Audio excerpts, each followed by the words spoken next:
market sells down to key support and the bulls hold. Is it back up we go? This is Invest with Jacob.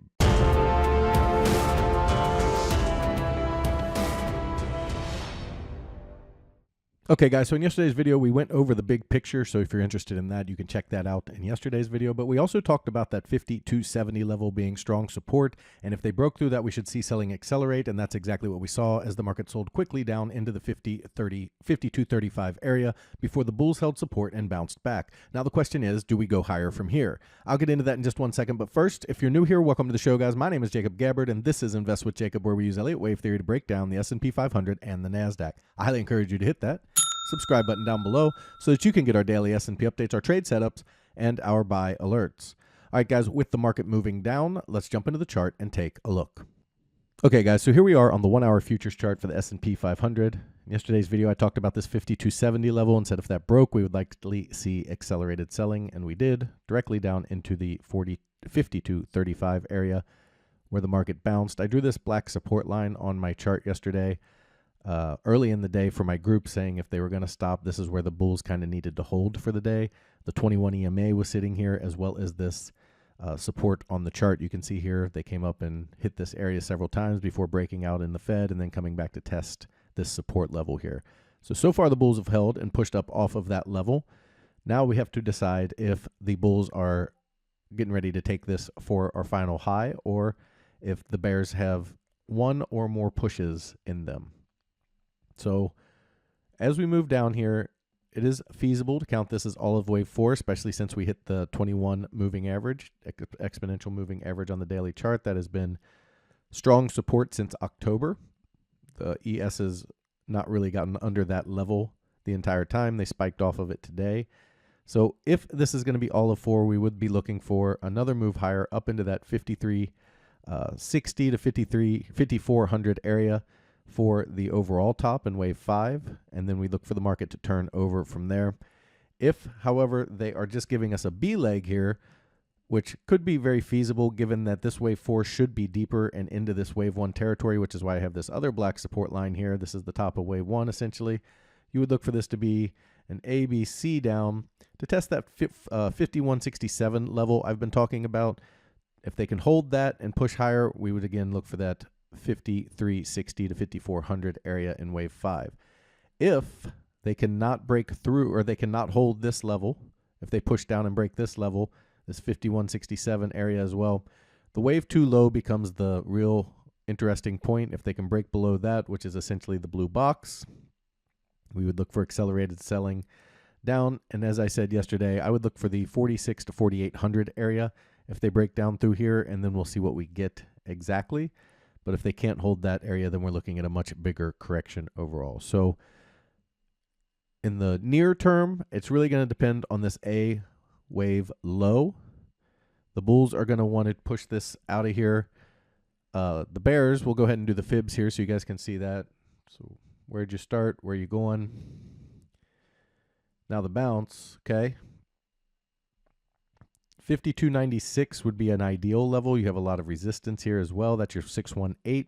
5310 is kind of your uh-oh level. Bears really want to hold that level as a last gasp, try to hold. If they can't hold that level, it becomes pretty likely we go back up in this wave 5 in this kind of ABC pattern to 5360 to 5390, 5400 in that area to complete this overall move. So 5310 is what we're looking for, and then or under for the bears. If they hold that, then we would look for a break of this A wave low and a push down toward this 5185 to 5167 area.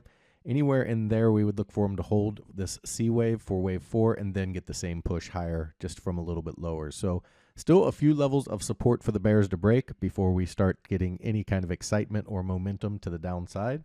But they did at least come down to the first level of major support, test it, and now we'll see if they can provide a small bounce and then kind of a blow through. And if they come down into this C wave area where you would expect them to hold and they continue to blow through that, this is kind of what you're looking for when a diagonal ends, is this kind of selling that we got the last couple of days, straight down selling that continues on, you know, hitting a major moving average and major support on the chart. This is not the end of the world to get a little bounce.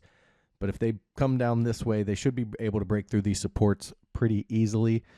in the move down, and breaking through the blue box is a major warning sign to the bulls. Over on the NASDAQ.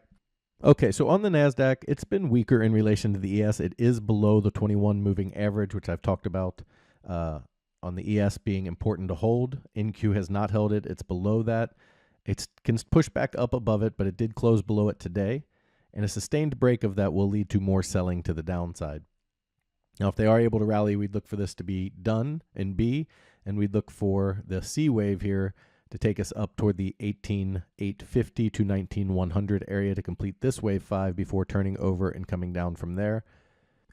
Now, if they're going to push it to the downside, ES has a pattern where they could have an A, B, C to the downside and then come back up. I don't know that NQ has that ability.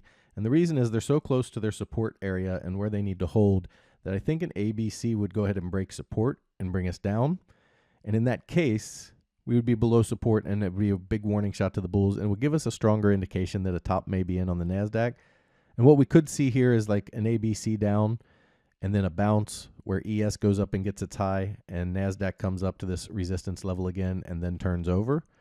Remember, we saw that here. ES made a new high right here, whereas NASDAQ held its resistance and then turned over. So we could see that again in a bigger scale if ES is going to give us a bigger ABC. If not, then we could see both charts turn up from where we're at now and head toward new all-time highs over the next week or so toward, on NASDAQ, that 18,850 to 19,100 area to complete this bigger move up. So NASDAQ getting closer to its breaking point.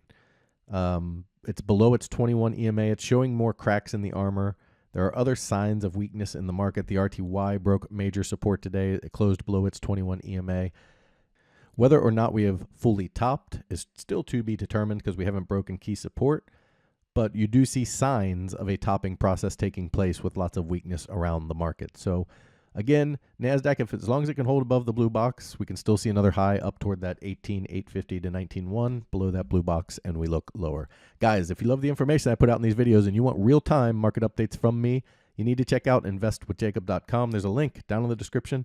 Go ahead and click that link. It'll take you right over to our webpage. Once you're there, check out our membership plans area. We have 2 incredible plans, and they both come with a 7-day free trial because I want you to get in there. I want you to make sure you love it, become part of the trading team, interact with us, make sure it's for you before you ever spend a penny. You can cancel at any time. You literally have nothing to lose by checking this out.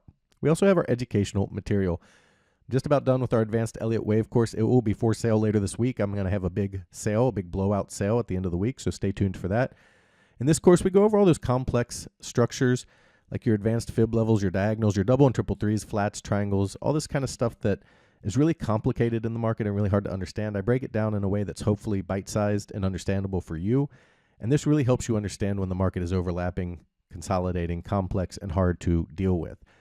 Now, you can see on the screen that people are loving this course, and it is helping them understand the market in a way that makes sense. But if this course is too advanced to get started, or you're just now trying out Elliott Wave, we also have our Elliott Wave for Beginners online course. This course is helping real traders make real money and finally understand the market in a way that makes sense. You can be very difficult to understand why good news makes the market go down and bad news makes the market go up, and that's because Elliott knew that the news cycles didn't matter. Key levels did, and he knew what happened when those key levels held and what happened when they broke. This gives you a huge trading advantage over the rest of the market. This course is 25 videos where I go over 3 different parts. We go over your introduction, where we go over your expectations, your mindset, your KISS method, and why it works. The chart setup and tools, where we go through every tool you need to use with Elliott Wave, how to use it, and why we use it. And the Elliott Wave for Beginners area, where I go through each of the waves, what they look like, how you measure them, how you find out when they're done, the targets that they have, what they look like when they succeed and fail, etc. We go through the theory of alternation, the corrective depth theory, the pivot, everything you need to know to understand this crazy market in a way that makes sense. The really cool thing about both classes, the advanced and the beginners, is if you don't want to pay for them, they come for free included in your monthly membership. In our first room, the Invest with Jacob room, you get all of my real-time market updates, all of my buy and sell alerts, all of your Elliott Wave questions answered, a midday video where I go over all of the counts and what to expect, as well as answer all of your questions, and all of the training material you just saw. We trade the SPY and the QQQ, and we swing in day trade, so we do trade quite often in my room. Now, if you're looking for futures trading, individual stocks, income trading, and advanced training, you need to check out PT's Throne Room. In there, you get everything you get in the Invest with Jacob room, as well as individual stocks, futures trading, PT's income trading that's absolutely crushing it, and his reduced risk binary method that just kills the market. He gets you in at a cheap price and gets you big multiples on your money, and it's how he structures those trades that's so unique. It's something you really have to see to understand, and that's another reason we give you that 7-day free trial. He also started a challenge account where he put $4,000 into an account, trading mini ES futures, showing you how to build a small account into a large retirement or savings account. Guys, we'd love to have you in these rooms so we can all make money together. All right, the key takeaways for today. Can the bears follow through? Will they be able to hold the resistance at 53.10, 53.11? Will they be able to hold that area and push down and break yesterday's low, targeting the 51.67 to 51.85 area? If they do, we would look for the bulls to try to hold support there and then push higher one more time toward that 53.60 to 5400 area. If they can push down and break through and then break the blue box, we would be looking at a potential bigger top and see what kind of overall formation we get from there. It is also possible that we have bottomed in wave 4 right here, and a break back over that 53.11 level would be an indication of that. Over on the NASDAQ, NASDAQ has been a little weaker than the ES. They broke below their 21 and closed below their 21, and they are bouncing off of a support area here, the 18,200 area we spoke of, which would be a B wave low. Now we'd be looking at C up toward the 18,850 to 19,100 area to complete that move. However, if they get more of a move like this and break the blue box, that would be a huge warning to the bulls that the top may be in place. Guys, that is your market update for today. I will talk to you tomorrow.